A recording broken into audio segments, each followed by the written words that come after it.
Adivinha quanto eu te amo? Um livro de Sam McBratney com ilustrações de Anita Geran. Era hora de ir para a cama, e o coelhinho se agarrou firme nas longas orelhas do coelho pai. Ele queria ter certeza de que o coelho pai estava ouvindo. Adivinha quanto eu te amo? Disse ele. Ah, acho que isso eu não consigo adivinhar, respondeu o coelho pai. Tudo isto, disse o coelhinho esticando os braços o mais que podia. Só que o coelho pai tinha os braços mais compridos e disse: E eu te amo tudo isto. Isso é um bocado, pensou o coelhinho. Eu te amo toda a minha altura, disse o coelhinho. E eu te amo toda a minha altura, disse o coelho pai.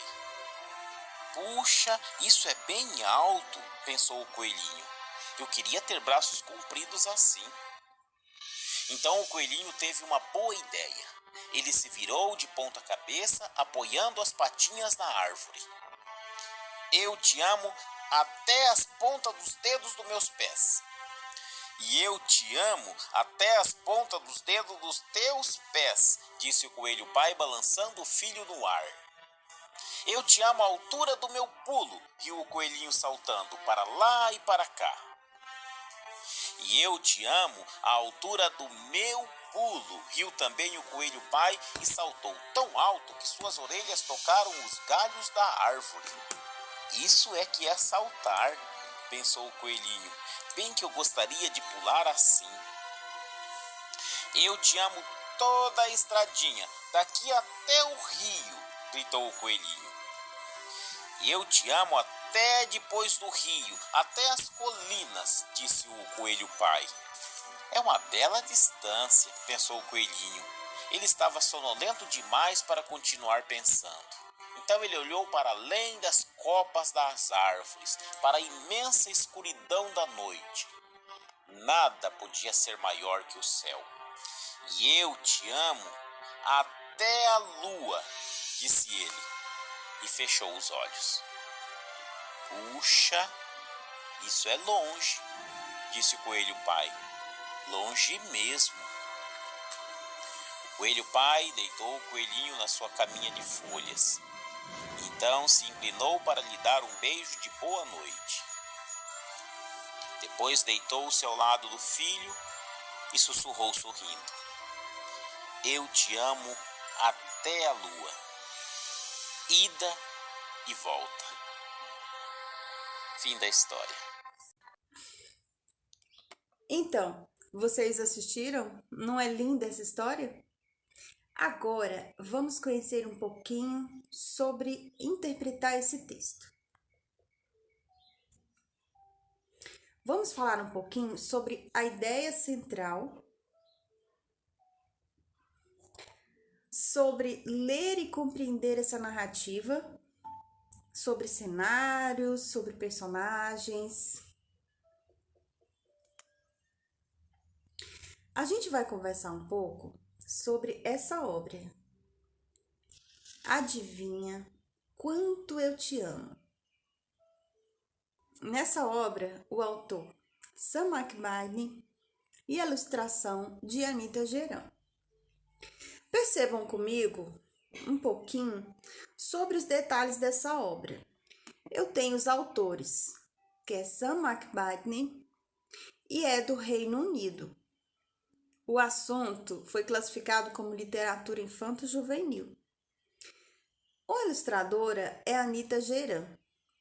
A editora é Walker Books e foi lançado em 1994 e ainda faz muito sucesso. No Brasil, a gente tem a tradução, porque esse material está em inglês. Quando chega no nosso país, é preciso fazer uma tradução. A tradução é de Fernando Nuno e a editora que produziu esse livro aqui no Brasil é a editora Martins Fontes. A gente precisa ficar muito atento a informações importantes que tem nesse comecinho do livro, geralmente na capa e na contracapa. Informações como autor, ilustrador, o ano, a publicação, a editora. Tudo isso são informações importantes que a gente precisa ficar atento. Já falamos sobre o autor, que é Sam McMahon, e falamos também do ilustrador, que é a Anita Geran. O ano, nós temos 2 anos de lançamento. Temos 1994 e temos 1996. 94 foi o ano realmente da criação da versão primeira em inglês. Depois nós temos uma versão em português. Daí a gente imagina o quê? Essa informação traz para a gente o tempo que a gente tem dessa obra que está circulando no nosso país, desde 96.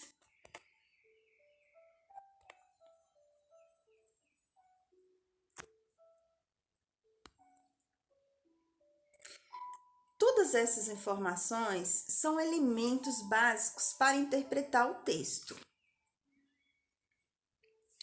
E agora a gente vai conhecer mais um pouco ainda do Adivinha Quanto Eu Te Amo.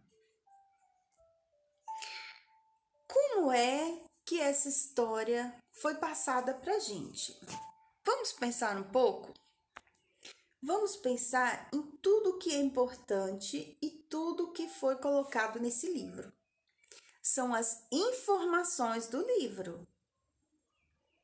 Essas informações, a gente vai pensar, quais são esses elementos que eu tenho que observar? Vamos parar um pouquinho e prestar atenção. Considere as informações que esse livro está te trazendo. Ele traz informações escritas e também ele traz informações através da ilustração. Preste atenção em como ele foi desenhado, em como ele foi colorido. São cores suaves, tenras, em tons pastéis, não é mesmo? Parece uma aquarela. É bem suave, exatamente para demonstrar como é suave essa obra. A gente precisa aprender a interpretar.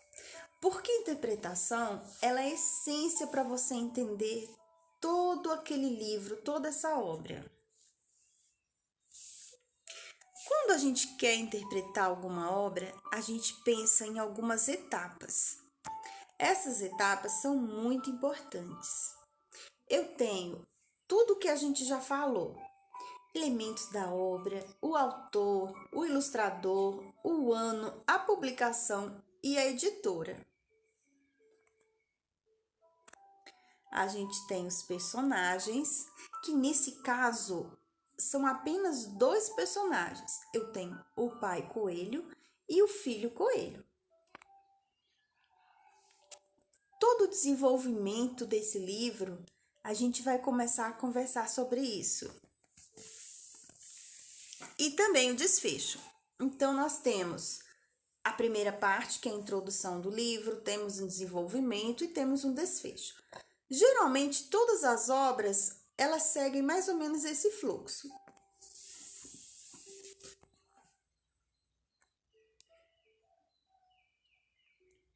Como a obra define?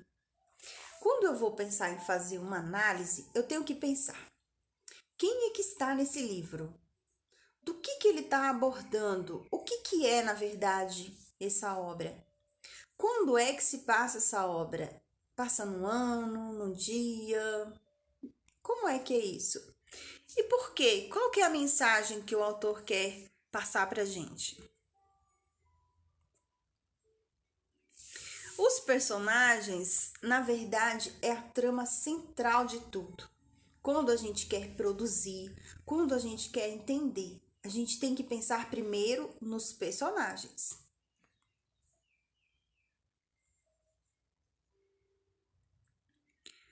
Todo o desenvolvimento de um trabalho, de uma obra, é pensado nos personagens. Como eles são, como eles se comportam, o que eles vão fazer. Tudo isso é a narrativa da obra. Vamos prestar atenção um pouquinho nesse livro. Como é que ele termina? Você se lembra? Agora eu proponho um desafio para você. Vamos estudar juntos essa obra em uma outra perspectiva. Eles começam essa história com um rapazinho aqui. Esse coelho não quer ir dormir tão cedo. Ele propõe ao pai dele um desafio. Nesse desafio, ele começa a falar sobre o quê?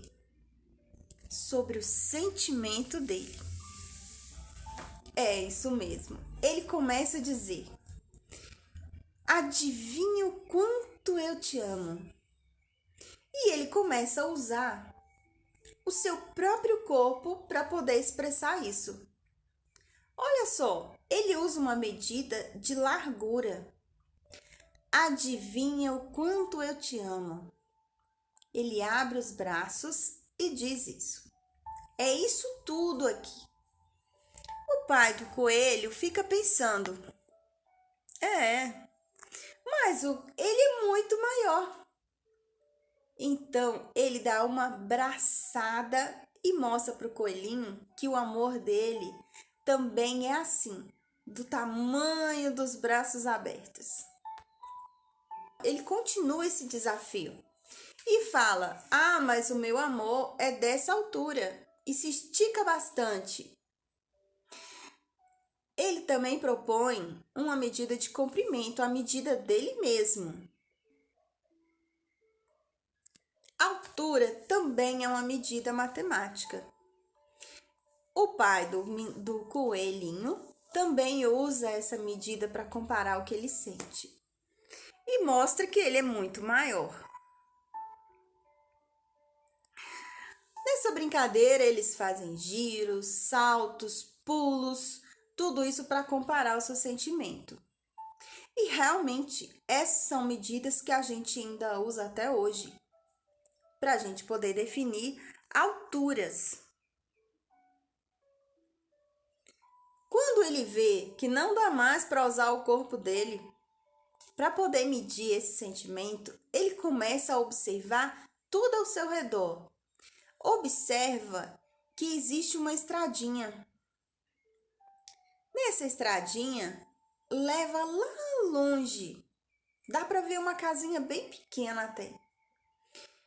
Ele fala: o meu amor, então, é daqui até o final dessa estradinha, não é? É uma distância boa. E diz que o amor dele vai até a lua. E o pai dele, ida e volta. Todas essas medidas que a gente falou são medidas não padronizadas. As medidas podem ser padronizadas e não padronizadas. A gente viu ele medindo e fazendo comparações com seu próprio corpo. Essas medidas são consideradas medidas não padronizadas. E vocês sabem por quê? Porque o meu corpo é diferente do seu. E de outras pessoas também. Temos tamanhos diferentes. Então, não podemos padronizar isso. Precisamos de algo mais preciso para ser o padrão. Mas a gente continua usando essas medidas não padronizadas ainda, baseadas no corpo humano. Nós temos a polegada, temos o pé e temos o palmo. Todas essas medidas são medidas não padronizadas, baseadas no nosso próprio corpo. Eu coloco uma palma e vou medir. Coloco uma polegada e vou medir o pé e assim por diante. Tem a braçada, os braços bem abertos, como a gente viu agorinha na história. Enfim, essas são medidas que a gente também ainda usa. Mas a matemática precisa também de medidas que sejam padronizadas. Para as medidas padronizadas, eu tenho objetos que eu vou estar medindo. medidas de comprimento, para medidas de largura e para medidas de profundidade. Geralmente eu uso fita métrica, como ela é maleável, principalmente costureiros usam muito. Eu tenho trenas, como elas têm uma dimensão maior, a gente pode medir terrenos, paredes. Temos a régua que a gente usa na escola. Todas essas medidas são medidas padronizadas. É importante saber que todas são importantes, padronizadas, não padronizadas. E é muito importante você saber que a gente precisa, para fazer medidas de comprimento, a gente se baseia em altura, a gente usa as palavras alto, grande, baixo, pequeno. Para largura, a gente usa palavras como amplo, largo, estreito. E para profundidade, eu uso curto e comprido. Todas essas palavras estão se referindo a medidas de comprimento. E aí, você gostou? Vamos lá. Eu quero agora que você faça sua atividade lá na plataforma. Vamos verificar o que você aprendeu sobre as medidas. Também quero que você produza o seu próprio texto, a sua própria interpretação dessa obra. Nos vemos na próxima aula. Até mais!